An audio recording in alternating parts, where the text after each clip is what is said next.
What's in your tin? Good day, mates. This is Badger BBQ, World Champion Survivalist.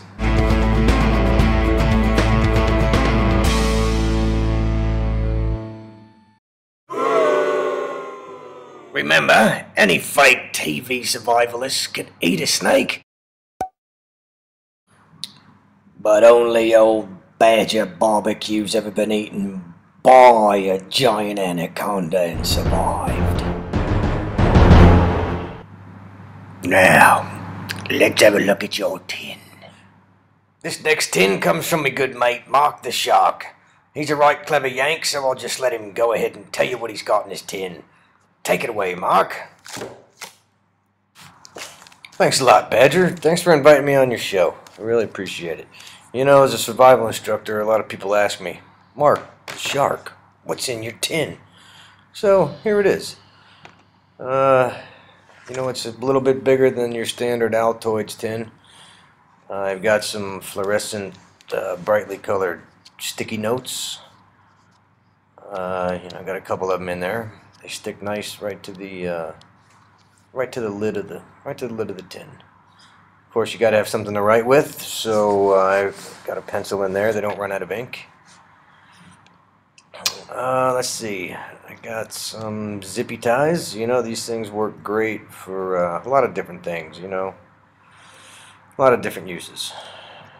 I got my one of a few different whistles I've used, but this one, and you can see here, these are a couple from Daiso, the little store I go to. But I like this one because it holds a little surprise, and you'll see when I get this open here. You never know in a survival situation when you might need some money. So as I live in Dubai right now, and this is what we call the Millennium Falcon. That's right, that's 1,000 dirham right there, 1,000 dirham note. And that's something like that should be able to buy you out of trouble, bribe somebody, get a ride, some food, whatever you need. So good to have. Crikey, you get a badger paw for that one, mate. So it's a little secret compartment whistle there. Drinking straw, you know, you never know when you might have to suck some water out of an old stump or something. Good to have in there. Here's my fishing kit. It's got a nice shiny lure, Subaki rig, extra fishing line, lead weights, swivels, just about everything you could need in there. Got a couple of mini light sticks. Those are good for fishing at night. They attract a lot of fish, or if you just need some light. Now here's a little button compass. You can see it's a Silva. It's got a little bubble in it already. You know, those Silvas aren't cheap, and you'd think that you know, it sat in my car and it's already got a bubble. But I'll talk about some compasses later.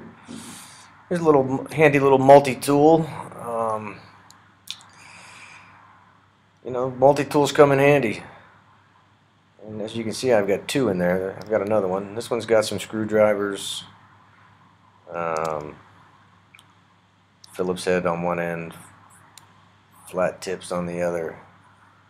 It's pretty strong. These are pretty cheap. You can pick them up in just about any little store. Folds up nice and flat. I also have another one in there because you never know in a survival situation. You might not be, you know, you might have other people with you. It's got a nice little light, and it's always good to have extra if you can carry it. You know, if someone borrows one of your multi-tools, you got another. This one's got a nice little spring-loaded pliers. Got a couple little extra tools in the end, a knife, a little saw blade, screwdriver. So, and it's sturdy. It's all steel, and the light comes in handy. Of course, I have my flash drive with all my important documents, anything I might need backed up on here, birth certificates, passports, any important document. Good to have that. Here's a sealed straw with some cotton, good for starting fires, making little bandages, whatever. Now that, yeah, I know what that looks like, but that's garlic pepper. If you got to eat some roadkill, that'll make it taste good. Got some extra matches, with a striker in there and a Ziploc bag. I try to keep a lot of that stuff in those little Ziploc baggies. Keep it dry. Some snare wire. Of course, snare wire has a lot of different uses. This is nice flexible wire.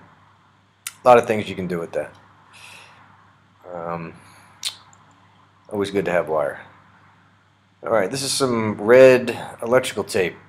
This stuff's great to have for a lot of different things.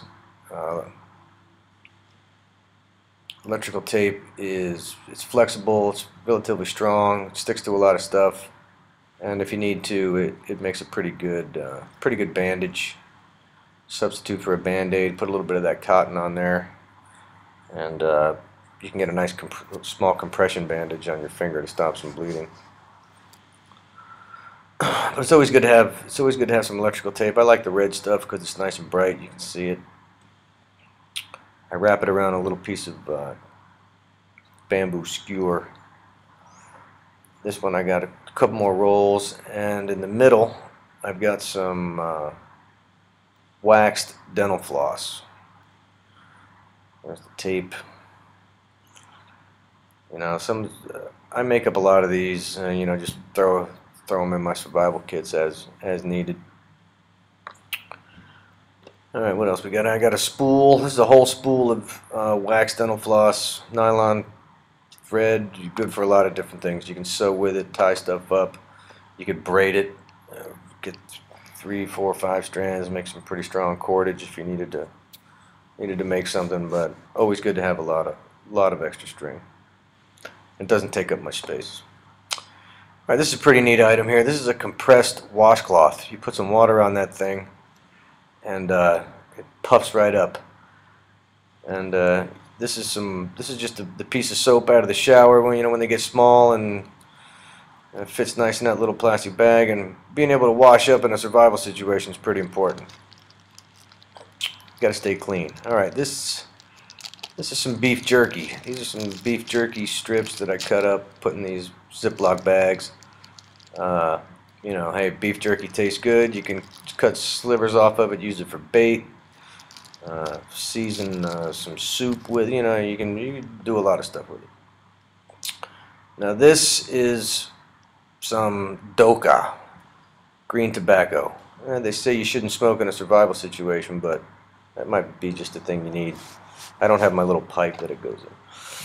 This is a plastic bag. This is like a 1-liter plastic bag. It's got these little, I love these little rubber bands. These are really strong little rubber bands. I think my daughter uses them, something with her hair. But they're really strong, good for holding stuff together. That's a good bag for water. This is your standard LED light. They're pretty bright. It's got a little lanyard around it. It's got a dimming feature. You can click it on and off. You can signal with it. Everybody's got one of these in their kit. They're handy little lights. And between that and the light on that little multi-tool, I got 2 flashlights. So you never know. 2 is 1, 1 is none. Okay, I've got some salt. Now, if you don't know what salt's useful for in a survival situation, well, you probably need to read some books.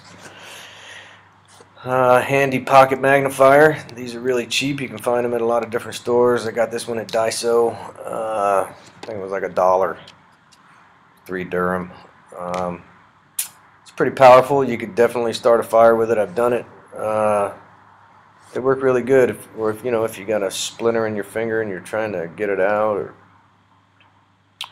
it worked really good. Good to have in there. Doesn't take up much space. It's nice and flat.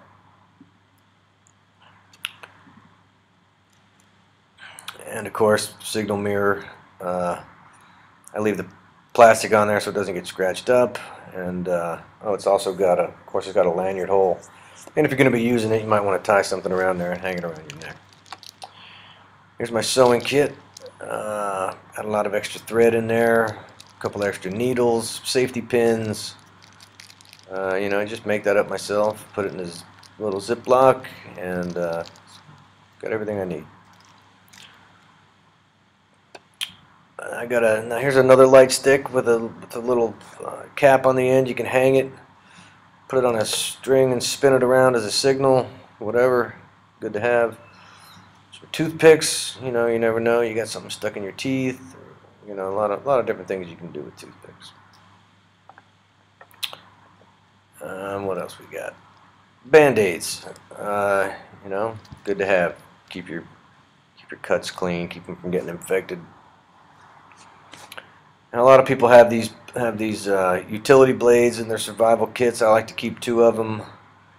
I like to put some electrical tape on the edges to keep the edges, you know, keep them sharp, keep them safe inside the tin. Don't cut your fingers trying to pull them out. Just put another one of those rubber bands around there. And it's good to have. Really sharp. You can skin out an animal. Whatever you need to do with those things. That tape really keeps them safe. And here's something I like to keep in there. It's a nice piece of leather cut to fit the tin. You can use this for a lot of stuff, especially if you can wrap it around these blades. And if you're skinning an animal and things get slippery, blood, and you know you won't lose your grip. Right, clever. So yeah, that's something, you know, if you're working on something sharp, you know, you keep from cutting your hand. It's pretty tough. Leather's tough. And I could make a sling from it. A lot of different things. Patch something, you know. Good to have. Good to have. Now here's something I like to keep in my tin since I live in Dubai and I'm, you know, outside the U.S. a lot.